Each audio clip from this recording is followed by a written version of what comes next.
Today I'm going to show you a new brand that is showing up on the market. We have their AIO CPU tower coolers, and soon there will be much more. But for the start we're going to go with their entry-level AIO. This is DRAGONFANG 360. You have it in white and you have it in black as well, with a cool fans X12 that can be bought separately, which is an outstanding thing because you can do your full build in a single fan design, because usually manufacturers, well, not all of them, but some of them do tend to place different fans on the AIO, so you can't match.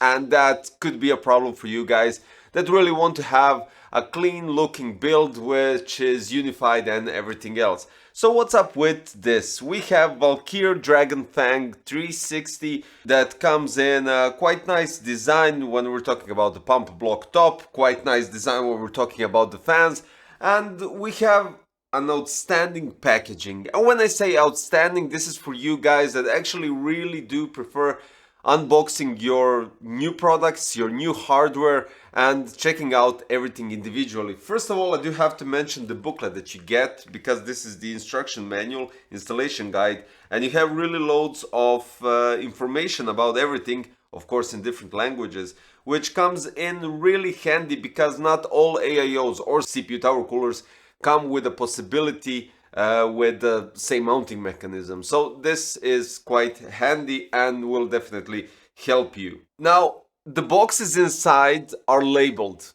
The AIO is number 1, and when we go to the number 2 box, we have their Valkyrie hub. Now let's check that out. This is the Valkyrie hub. This is the sticker that you remove before usage. We have loads of connections going right here. We have a SATA connection for your power. We have 2 connections, which I mentioned with the cable, that go to addressable RGB header on your motherboard and PWM header on your motherboard as well, though they are located near the SATA charge port on the left and the right side. And after that you have 7 addressable RGB ports and you have 7 4-pin PWM ports. The cool thing about it is that you can mount it as a 2.5-inch SSD on your brackets at the back of the case. Now let's check the fans first, because I'm seeing here some daisy chain possibilities, and they don't have regular 3-pin addressable RGB 5V connection and 4-pin PWM header. They have some sort of a 7-pin header which interlocks into each other,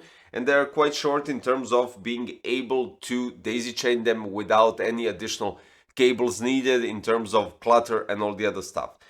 When you daisy chain them together, then you use the box for number 3. So let's check what we got here. We have some clamps for the IO tubes. We have Intel and AMD locking nuts, Intel and AMD bracket screws, Intel and AMD screws, LGA 2011. Then we have the screws to the radiator and the possibility to mount the radiator to the chassis depending on the case that you're using. We have plates for mounting the AIO pump block top. Additional bag, basically everything is inside here. You get an extra Valkyrie logo that goes on top of your pump block top. You get 2 Velcro ties, 3 Velcro ties actually, for cables. Backplate for LGA, I think this is 1700, not sure. But I think this could be arranged for all Intel sockets. And then we have Intel brackets. And that's basically, oh yeah, of course, thermal paste. We got thermal paste. But the cool thing is you get a thermal paste in the tube, and it's already pre-applied on the copper cold plate. So outstanding that they give you additional thermal paste just in terms so you could eventually refresh the thermal paste after some period of time, right? So the design is completely white. We have the fans with dimensions 120 x 120 x 25. RPMs go from 800 to 2150 with 4-pin PWM connection and addressable RGB lights. The airflow is 80 CFM at maximum. The static pressure is 3.14 mm H2O, and the maximum noise level is 29 decibels, which is outstanding. Compatibility supports all Intel sockets including 1700 and AMD AM4 and AM5, and the total thickness of the radiator plus fan is 53, which means that the radiator is 28 millimeters of thickness. The pump block top height is 58 millimeters, if that kind of gives you more insights of it. Talking about the bearing durability of the fan, 50,000 hours.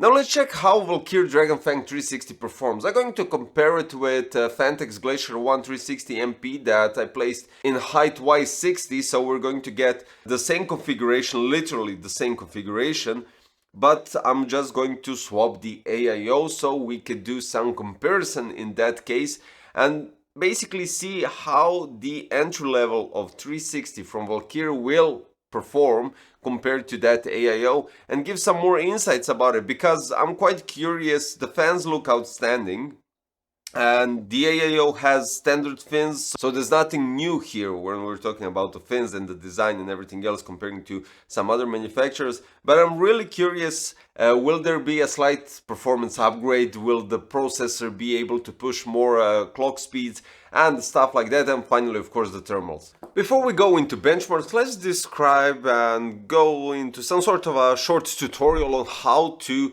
mount everything when it comes to Valkyrie DRAGONFANG 360. So we're going to take into consideration AMD AM5 socket, and in those terms you have to remove those plastic bits and 4 screws from the original mounting plates from the motherboard. After that you have 4, I would say, standoffs with both threaded sides. You have to go with, let's say, the one that has more noticeable threads. It's a bit wider and it looks much more visible. Now in those terms, when you finish up with all those 4, then you'll have to put 2 mounting plates, one on top and one at the bottom, connecting 2 of those and securing that with locking nuts. Then finally we have to place the pump block top on it and tie up those 2 screws that are left on the pump block top. Now, fascinating enough is, I didn't know this before I placed the AIO inside, is this part right here. You can rotate it and it goes like a fidget spinner or something like that. It eventually goes into balance when it's finished spinning, and that's it. It just stables at the horizontal line with Valkyrie logo and name, of course, written perfectly straight. So you don't have to worry about the orientation. It always goes into correct way, and that's quite cool. I do have to say, you don't have to do anything. It stays in that position as you wish. Now, when we're talking about lights, we have adjustable RGB lights on the fans, and you have them on the pump block top. You can synchronize them with all big motherboard manufacturers in terms of Asus, MSI, Gigabyte, ASRock, and it's supported with 3-pin addressable RGB header. So don't get confused like I did while building, because I took out the fans from the box and returned everything inside the box. The cables for the fans are in the box. They aren't separated in the accessory boxes. They're in the fan boxes. So yeah, do take that into consideration, because at one point I was like, okay, where are the cables now? So I had to pull out this right here. So yeah, there's that. But in those terms, I didn't use the controller. Even though it's a handy thing, don't get me wrong, and it's a really nice accessory in addition to the AIO if you have more fans than this. But in all honesty, you really don't need it. What I did is I daisy chained the 3 on top and I daisy chained 2 on the side, connecting them separately to a PWM directly to the motherboard. And for the addressable RGB, well, they are all connected to a 1A RGB header on the motherboard directly, because the pump has a daisy chain compatibility with ARGB header, and the fans that are bought separately have that as well. So it's only 2 connections, well, basically 3 if you go with the 2 on the side. So yeah, I left the controller out because I honestly didn't need that, but it's a quite handy thing to have inside the box. So yeah, that's a nice thing. Now, taking everything into consideration, everything else was really straightforward. The height-wise 60, as you already seen in my past review, the radiator goes on top, then you have the middle plate from the chassis, and then you have the fans. So you only use the 12 screws, the longer ones that are in the box. That's all there is to it. Now benchmarks. Now I'm shocked. To be honest, I'm shocked. This is their entry level. And I'm quite curious what will be when I test out the performance, well, not the performance version, but more aggressive version when it comes to cooling. So here we go. Cinebench R23, 7900X3D AMD Ryzen 9. We have from 78 to 79 degrees Celsius. It started at 79, then the next four benchmarks were at 78, and it finished up last 5 with 79. The clock speeds started at 5000, and then it was stable at 4950. Eventually one test additionally reached 5000, then it went back to 4950. Scores 26,471, and it was going stable constantly around those 26,500s. Eventually it reached 600s, but I would say it's quite somewhere there around 26,550. Now when we go and compare it, same case, same configuration, same everything, different AIO, that's the only difference. Pantex Glacier 1 360 MP, thermals on this processor went from 83 to 85 degrees. That's 6 degrees, 4 to 6 degrees more. The clock speeds 4925 to 4950, that's a bit less. And the scores were starting at 26,053. Mid-range was 26,206, and it finished at 26,133. As you can see in the charts, it really goes above Fantex and gets a score even for 400 to 600, which is quite impressive. Then I went with Corona 1.3. Now I didn't test Fantex here, but Corona 1.3, 70 degrees Celsius. Clock speed 5050 megahertz, and it finished in 51 seconds. Indigo benchmark bedroom 75 degrees Celsius, 5050 megahertz, 3.538 million samples per second. And then we have Supercar 75 degrees Celsius, 5000 megahertz, 8.109 million samples per second. And finally we go to AIDA 64. The CPU went up to 87 degrees Celsius, 4800 megahertz, 30 minutes test of course.